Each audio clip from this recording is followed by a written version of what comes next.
Delhi Assembly election da BJP na chauna mai paktuna chahi kunga taruki matungda Delhi lenga ki sasan amuk nauna pairagani.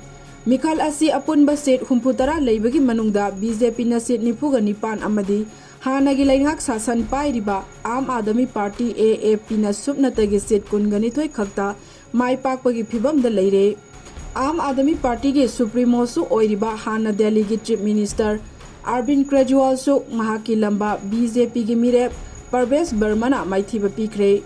Loinana Aam Aadmi Party ki masak naiba miyoi hana ki Deputy Chief Minister Manish Sisodia na mahaki lamba BJP ki Mirep Tarvinder Singh Marwana Maithiba Pikhre.